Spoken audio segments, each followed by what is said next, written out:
Alright everyone, we start off today with a Bombshell Project Veritas release involving Julian Assange, the Clinton State Department in 2011, and this is actually insane, this particular phone call. Definitely take it a listen. There's a link in the description. I'm going to use the BitChute link there, just because I think it'd be good if Veritas had more subscribers there. They're already, I think, 17,000, but the more the merrier, because, alt tech is important.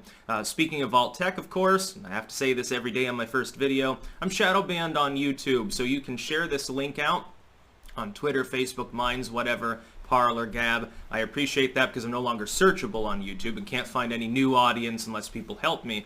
There's also links in the description and links in a pinned comment on YouTube with 4 other video sites I use: Dailymotion, Rumble, Odyssey, and BitChute. BitChute, of course, and you can join me on one or more of those platforms as well if you choose. But take a look at the link in the description and watch. It's not that long.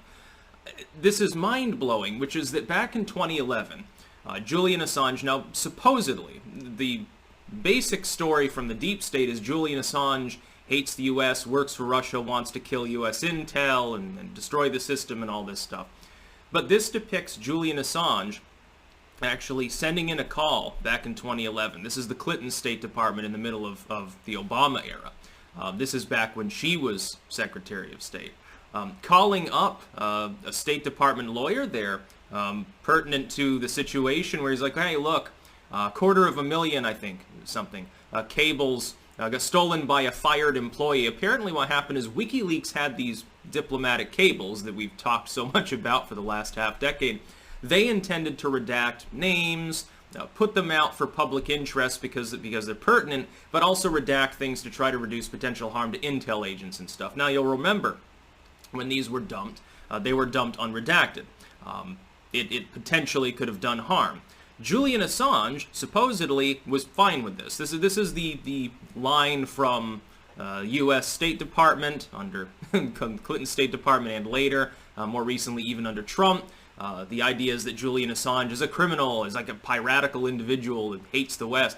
Now, and it shows actually that he explicitly warned them ahead of time, saying, look, we're seeing chatter about these leaks. It's going to go public. It's not going to be redacted. You need to warn the people that are in these cables, both classified and unclassified ones, that they might be in danger. So you're going to have to do something.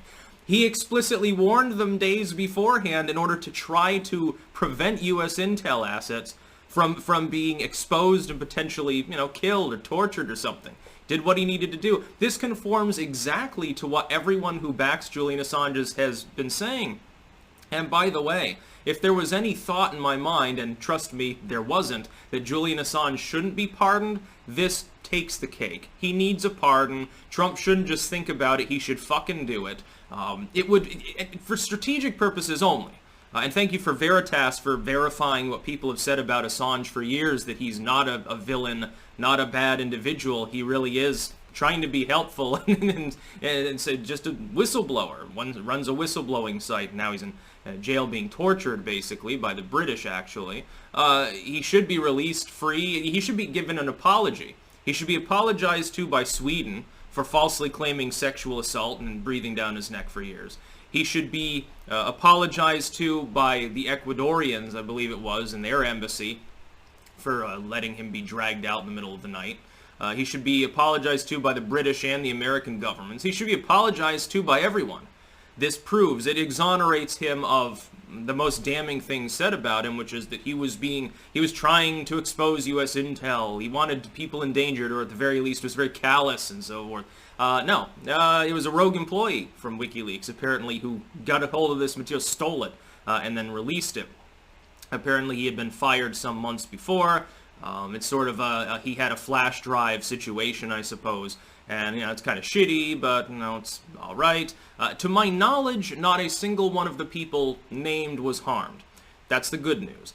Bad news, of course, is that WikiLeaks would have rather redacted the names, because, those low-level intel agents, they have families and shit. Some of them are actively on the job in some nation spying on something. You don't want them dragged off into the hills by the Taliban or whatever, trying to infiltrate terrorists. They get named and shamed in a cable release. He should be pardoned. Trump, for strategic purposes, should do that as well. I mean, think about the grandstanding involved. Yet another way in which he can trap Joe Biden, potentially, by saying, hey, I freed Julian Assange. He, as VP, he and Obama were spying on AP journos. We also got a release a few days ago, and that's, not pertinent to this case. We found out that the FBI was already spying on Trump before Crossfire Hurricane. We got a release about that. So Peter Strzok there, he lied to Congress. Why is he not in a cell? Yeah, because one hand washes the other, of course. It was for entirely politically strategic reasons that bullshit happened in the first place. Trump should take up this issue, fucking throw it in the face of the world, and it would be a challenge, by the way, to the UK's government to continue detaining Assange. If the US no longer says there's a problem, why would the British bother to detain him?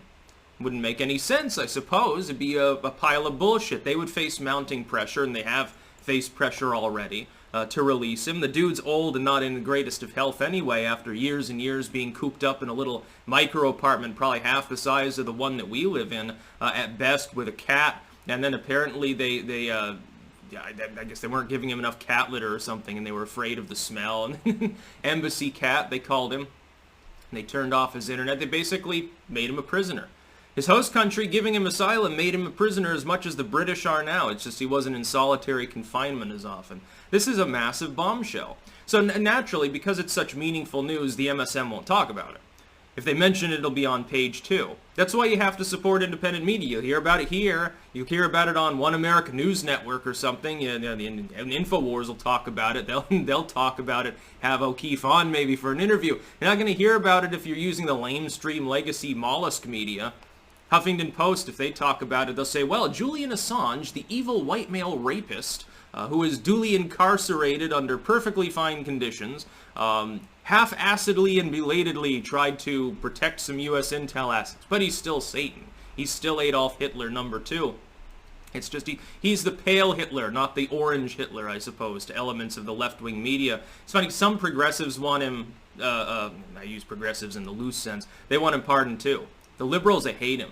And the neocons too. It's funny when Lindsey Graham weighs in on Snowden, who's also potentially up for a pardon. Well, you're encouraging him to pardon a traitor. Lindsey Graham, best friends with warmongering McCain, who's rolling over in his grave because Trump spent 4 years without starting a war. He's the first Republican to do that in a long, long fucking ass time, by the way. That's about all. Peace out.